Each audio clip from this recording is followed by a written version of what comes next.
Hello दोस्तों, नमस्कार। कैसे हो आप? मैं हूं कुमार रोहतास और आप देख रहे हो जिक्सना स्टडी पॉइंट। दोस्तों, हमारी चल रही थी बातें अनुसूचियों के बारे में। आज हम अनुसूची 9 के बारे में चर्चा करेंगे। यानी अनुसूची 9 यानी भूमि अधिग्रहण से संबंधित है, उसके बारे में चर्चा करने वाले हैं। तो देखिए, अनुसूची नंबर 9।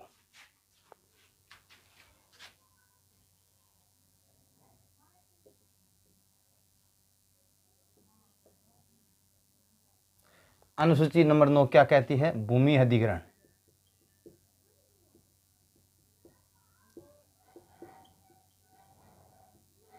से संबंधित है। ठीक है, यह भारत की पहली अनुसूची है, भारतीय संविधान की, जो संविधान संशोधन के द्वारा जोड़ी गई थी। यह भी बात आपको याद रखनी है कि भारत की यह पहली अनुसूची है, भारतीय संविधान की यह पहली अनुसूची है जो संविधान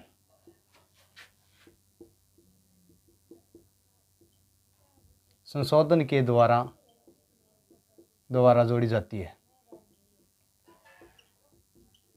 याद रखना, यानी अनुसूची नंबर 9 है, वो पहली अनुसूची है जो संविधान संशोधन के द्वारा क्या की जाती है? जोड़ी जाती है। याद रखना ये बात, यानी संविधान संशोधन 1951। याद रखना, ठीक है। यानी पहली अनुसूची है जो संविधान संशोधन 1951 के तहत ये अनुसूची नंबर 9 क्या कर दी जाती है? संविधान में जोड़ दी जाती है। पहले मूल संविधान के अंदर 8 अनुसूचियां थी, लेकिन उनकी संख्या बढ़ा दी गई थी और 9वीं जो अनुसूची है ये पहली एकमात्र है जो पहली बार संविधान संशोधन के द्वारा जोड़ी जाती है, जो भूमि अधिग्रहण से संबंधित है। ठीक है, यानी ये किसके द्वारा जोड़ी जाती है ये भी आपको याद रखना, यानी संविधान सभा के द्वारा। संविधान सभा के द्वारा जो पहली अंतरिम यानी संसद के रूप में कार्य कर रही थी, यानी अंतरिम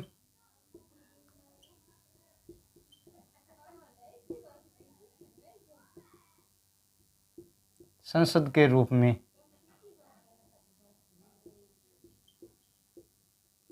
कार्य कर रही थी।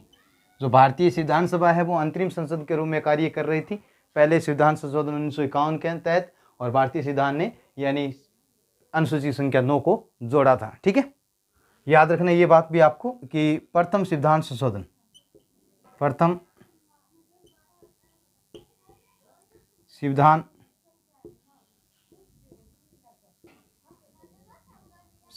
के द्वारा अनुच्छेद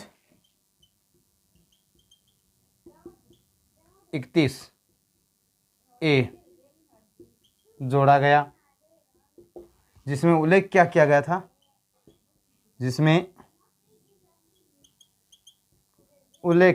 क्या किया गया था? उल्लेख देखो, यानी अनुच्छेद 31A में यह वर्णन किया गया था कि अनुसूची 9 के अंदर जितने भी विषय हैं वो न्यायालय के अंदर वाद योग्य नहीं होंगे। इसमें उल्लेख क्या किया गया था? इसमें अनुसूची 9 में जितने विषय हैं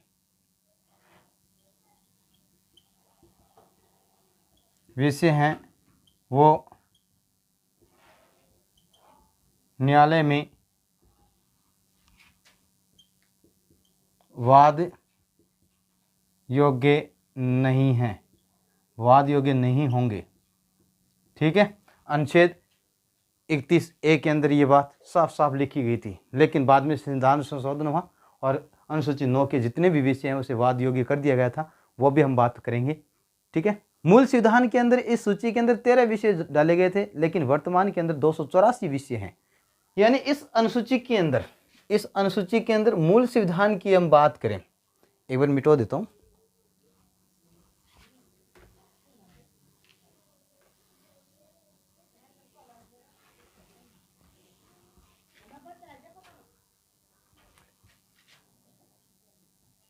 मूल संविधान में या मूल रूप से इस अनुसूची में 13 विषय डाले गए थे। याद रखना कि अनुसूची 9 के अंदर पहले कितने विषय थे, तो आप बताओगे 13 विषय, लेकिन वर्तमान के अंदर इन विषयों की संख्या कितनी कर दी गई है? 284। कितने हैं? 284। 284 संख्या कर दी गई है, यानी अनुसूची 9 के अंदर विषयों की संख्या। ठीक है, ये भी बात आपको याद रखनी है। अब हम आगे बात करते हैं अनुसूची 9 के अंदर और भी बातें करेंगे कि जो वाद योगी विषय नहीं थे, फिर उन्हें वाद योगी विषय कैसे बनाया गया, यानी किसके कथन के अनुसार। देखो 1973 ईस्वी में केशवानंद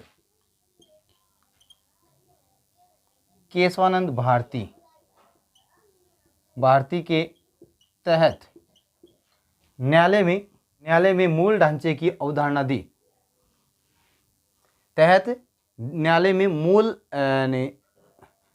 मूल ढांचे की अवधारणा दी। याद रखना, केशवानंद भारती के तहत न्यायालय में मूल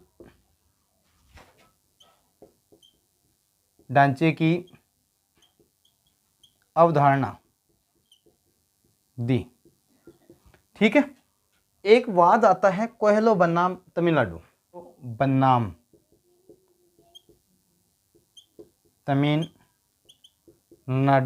2007।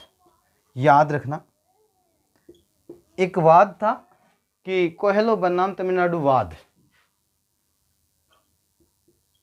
वाद 2007। इसके तहत अनुसूची 9 के जितने भी विषय थे वो क्या कर दिए गए थे? वाद योग्य कर दिए गए थे। ठीक है, इस वाद के बाद न्यायालय ने एक निर्णय दिया था 24 अप्रैल 1973 में कि अनुसूची 9 के अंदर जितने भी विषय हैं वो क्या रहेंगे? वाद योग्य रहेंगे। ये भी बात आपको याद रखना। इस वाद में किस बात का उल्लेख है कि न्यायालय ने निर्णय दिया कब? 24 अप्रैल 1973। 24 अप्रैल 1973 को क्या दिया था? को अनुसूची 9 में कितने विषय? 284 क्या रहेंगे? वाद योग्य रहेंगे। न्यायालय में क्या रहेंगे? वाद योग्य रहेंगे। ये बात आपको याद रखना है कि कब निर्णय लिया गया था, किस वाद की बात हो रही है। कोयलो बनाम तमिलनाडु वाद 2007 के अंदर न्यायालय ने निर्णय दिया था कि अनुसूची 9 के अंदर जितने भी विषय हैं वो न्यायालय के अंदर रहेंगे वाद योग्य। कब की बात है? ये 24 अप्रैल 1973 की बात है। तो ये बात थी अनुसूची 9 के अंदर। अनुसूची 9 है वो याद रखना। अनुसूची 9 क्या कहती है? अनुसूची 9 किससे संबंधित है? अनुसूची 9 भूमि अधिग्रहण या भूमि सुधार अधिनियम या फिर यानी जमींदारी प्रथा उन्मूलन के तहत इससे संबंधित है। तो आप बता दोगे आराम से। ये पहली अनुसूची है जो सिद्धांत संशोधन के द्वारा जोड़ी गई। जितनी बाद में जितनी भी अनुसूचियाँ आती है वो सिद्धांत संशोधन के द्वारा ही जोड़ी जाती है। पहले संविधान के अंदर मूल रूप से हम बात करें तो 8 अनुसूचियाँ थी और बाद में 12 कर दी गई थी। ये संविधान के संशोधन के बाद जोड़ी गई। ठीक है, अब बात करते हैं अनुसूची 10। अनुसूची 10 दल बदल से संबंधित है, वो हम अगली क्लास के अंदर देखेंगे। तब तक ये क्लास इसमें लाइक और कमेंट करके ज़रूर बताएं कि ये क्लास आपको कैसी लगी। और नहीं आप शेयर नहीं कर रहे हो इस वीडियो को, यानी प्यार जितनी उम्मीद कर रहे हैं उतना आप सहयोग या प्यार की कमी रख रहे हो, तो शेयर करें और अपना प्यार दिखाएं। जय हिंद, जय भारत।